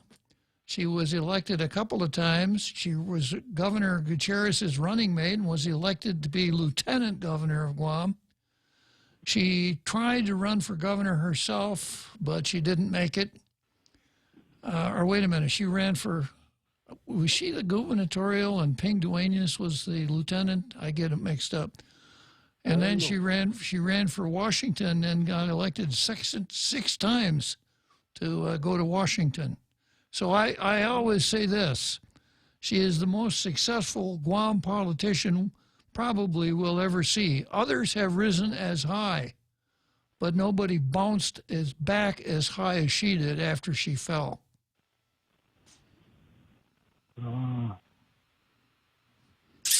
Okay, Jimmy? Is that the end of the history lesson? No. What else do you have to say? Well, that's it. Other than it's always nice talking to you, Jimmy, and I've got our Carl on the line.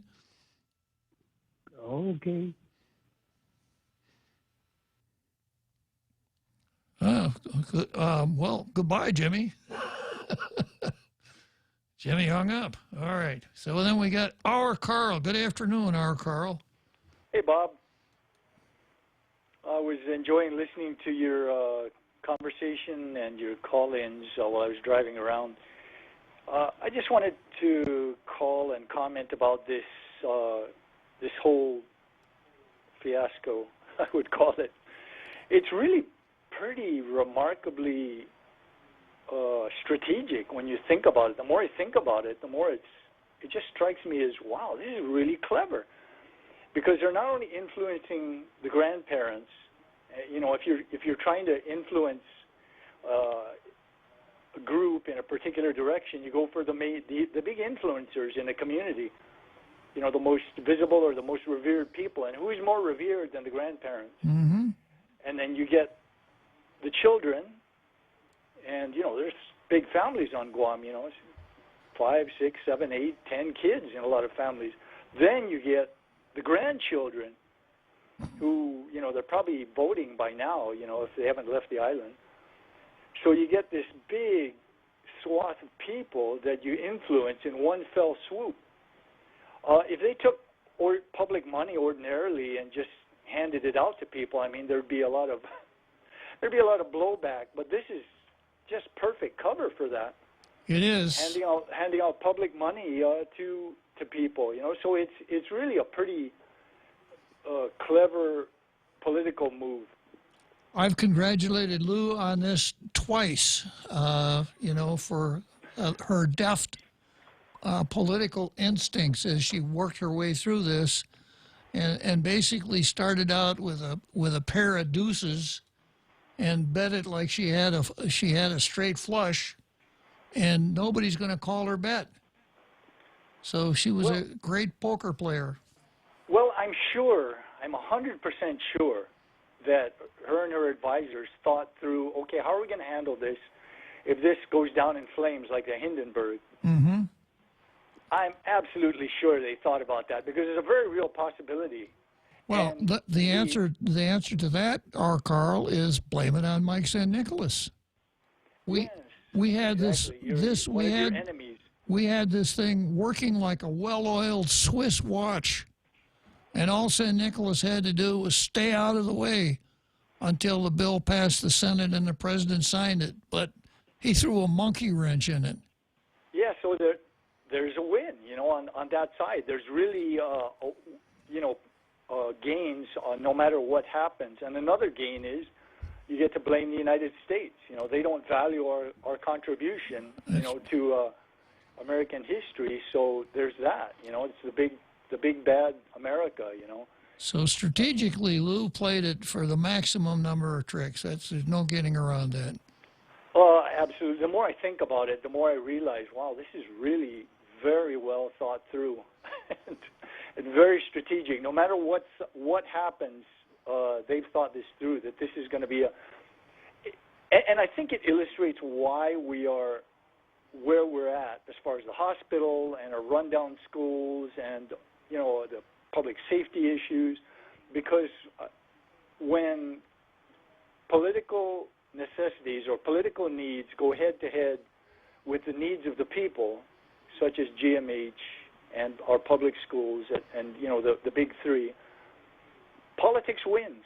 And this is just such a perfect example of how, you know what? Politics is not the evil. It's that we are weak in our politics. Because I think it was Thomas Jefferson said that, what if men were angels, we wouldn't need any government?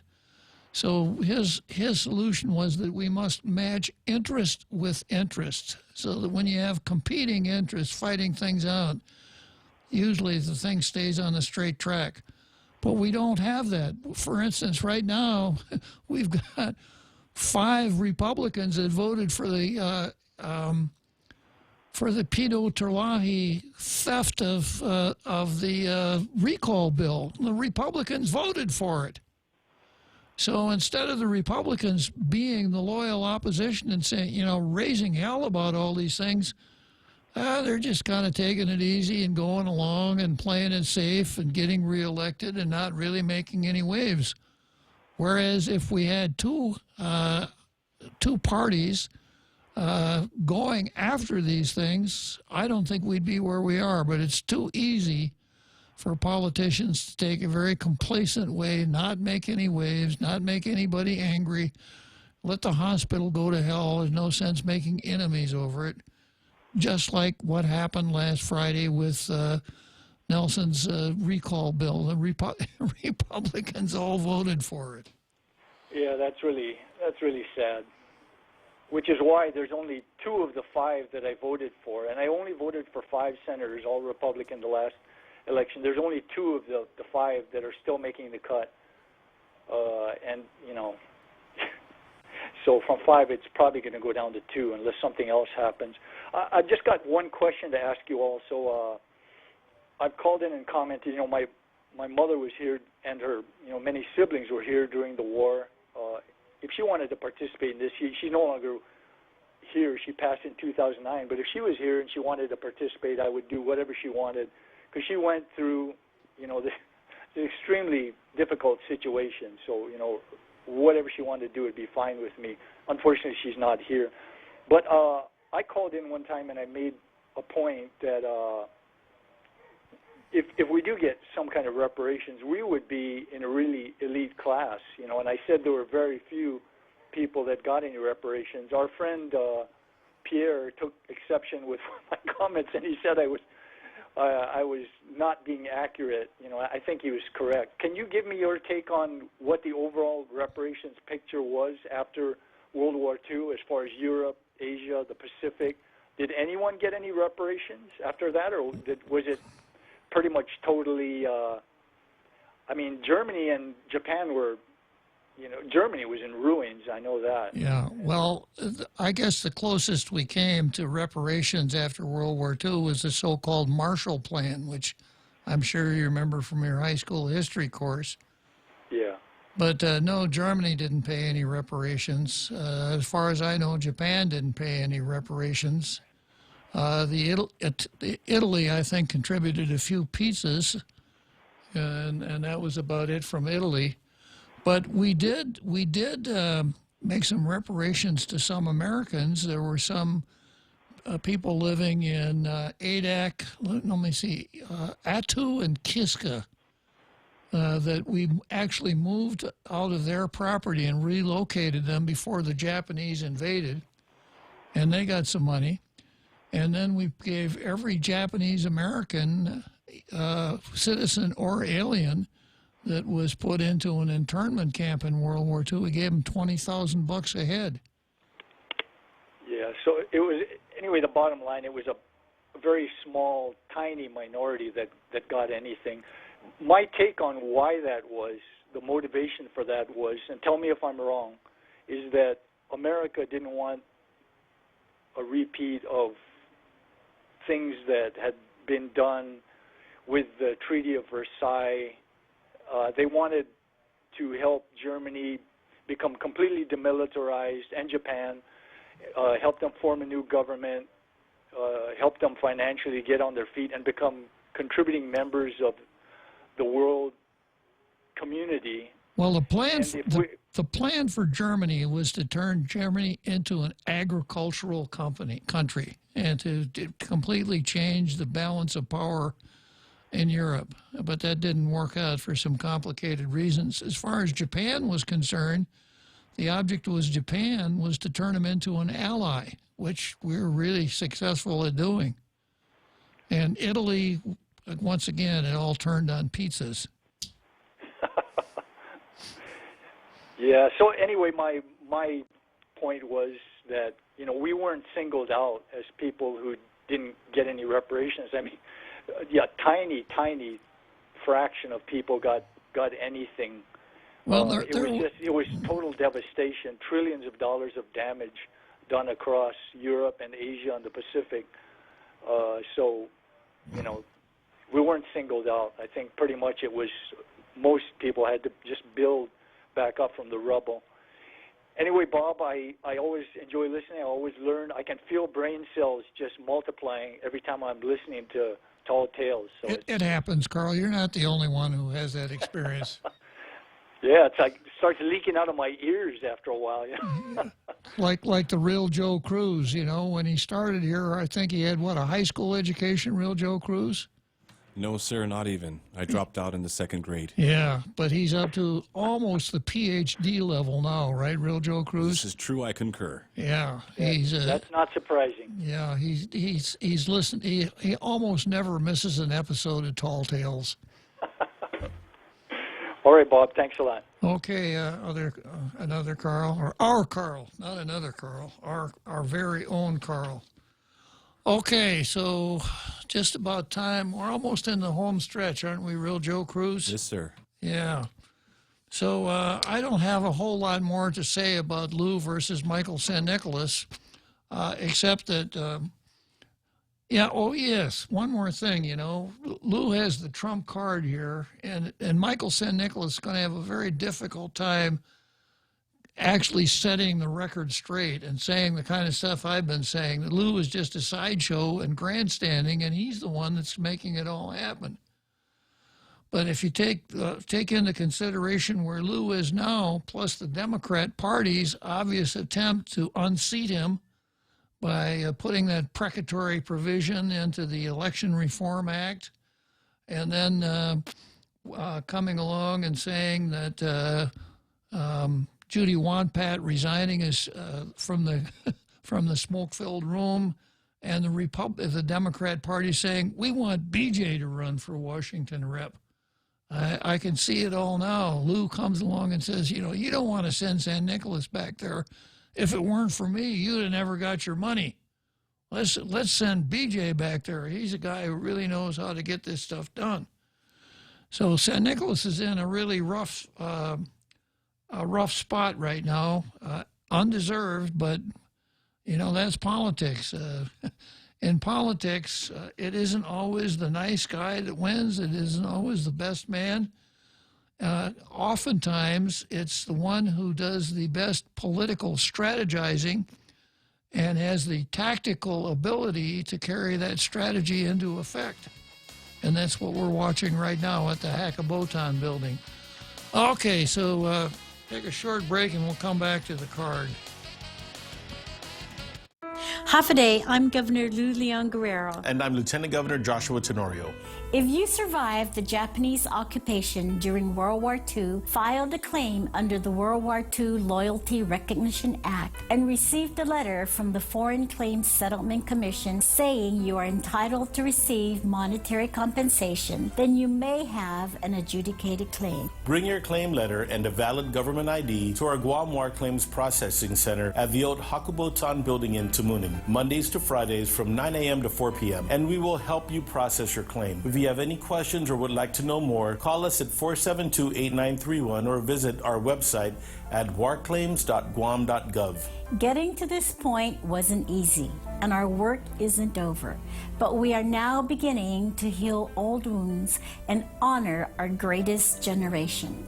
And we say to those still alive to hear it, your long wait is over. When's the last time you looked at your homeowner's insurance? An easily overlooked part of covering our home is what's inside of it. Over time, we buy things we don't want to lose, but don't update our contents coverage. The smart thing to do is get the answers and level up our insurance to make sure we're totally protected. That's the Insurance Extra Point. Get out there and make something good happen today by calling Guahan Insurance Services at 475-1162 or visit us at the Camacho Landmark Center in Tamuning.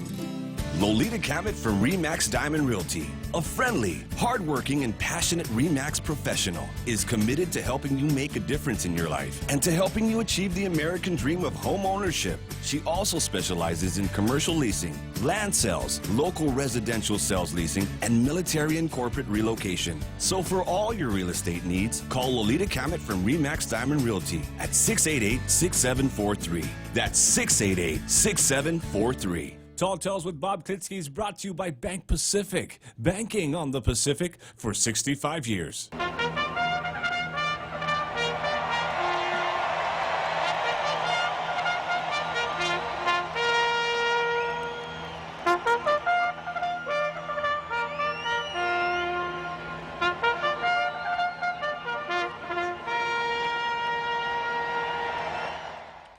So here we are, coming down the home stretch here at Tall Tales. We've been to Churchill Downs, Louisville, Kentucky, and now it's the home stretch. That means I got about 7 more minutes to finish up another exciting, educational, elucidating episode of Tall Tales, the top-rated FM radio, afternoon radio talk show in the entire Western Pacific. You better Hong Kong believe it. Yes, sir. Okay, so the next item on the card is Tall Tales versus Mike Carlson. And this is from a story in today's Post. Gov Guam buying old legislature building. You know where that building is, right? Yeah, I think the legislature was there for 17 years. So for 17 years, we had the remarkable position of being, I think, as far as I knew, the only jurisdiction under the American flag for which the legislature operated out of a rented building. That's something to be proud of, right? Now, Bureau of Budget and Management Research Director Lester Carlson concerned the transfer of some offices to the former legislative building. He said there will be some additional costs incurred, including security, water, power, maintenance, and the cost of transferring the people and equipment there. He said eventually there will be some cost reductions a year or two down the line. So they're talking about moving the American Job Center, Veterans Affairs Office, Department of DICID, and the Ethics Commission into that building. The government of Guam is buying the building and renovating it with the help of a $2.5 million grant from the Department of Interior. Buying that building for $2.5 million. It seems like a pretty good price for that location in Agana. Carlson says it's a good thing. They're getting similar type services co-located in the building, and he PRs it a little bit. And then he said, Carlson said $1.5 million was used for the acquisition of the building. The remaining $1 million in interior grant money is being used to renovate the building and get it up to code. Okay, we're getting the AC in, new paint, making sure it's ADA compliant, everything you need to be able to walk in and use it as an office. He said they're still finalizing some details, but when they've done, we will own the building and then assume the land lease for the next 15 years. You smell something kind of fishy back there in the control room, Real Joe Cruz? I do, sir. And the last sentence of the article, he said they anticipate $6,000 a month for the lease on the land that the building sits on. Interesting.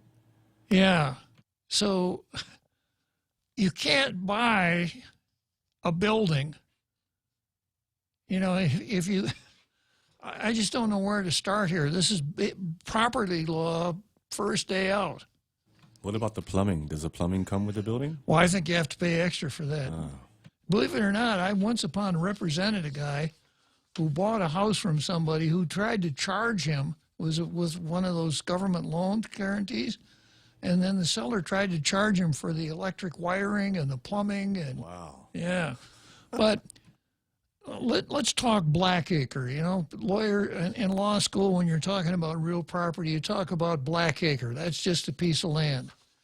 So if I own Blackacre, or if you own Blackacre, Real Joe Cruz, and then I lease Blackacre from you, let's say I lease it from you for 25 years, and I build a house on Blackacre. When I leave, I get to take the house with me, right? Wrong. When you build a house on real property, it becomes part of the real property. There isn't any land and house. So if there's a 15-year lease, so that if there's a 15-year lease, you know, the article kind of sounds like, well, the lease is for 15 years, and then after that, the house is just, what's it going to do, just float in midair? Something is very wrong here. Also, if there's 15 years to go on the lease, because it says assume the land lease for the next 15 years. There are 15 years on the lease. This must be the lease that the legislature entered into when they took that building. It's $1 million. It's $1,080,000 for 15 years. Yeah. That's a lot of money. It's a lot of money, but at $6,000 a month. So that must be the lease that the legislature entered into. So why would we be giving anybody any money if the lease is already, you know, I don't know how the legislature has the ability to lease land in the first place, but assuming that it did, then the government just takes over the lease that another government agency had. And if we're paying somebody $1.5 million for the building, you know, maybe we could make a down payment on the Brooklyn Bridge. So I got more to say about this, but I'll pick this up tomorrow. So we've come to the end of a very interesting episode in Tall Tales. What else is new? And Real Joe Cruz and I will be back tomorrow. It's our least favorite day of the week because we got to go 2 days without Tall Tales after tomorrow. But we'll be here tomorrow, bright-eyed and bushy-tailed. See you then.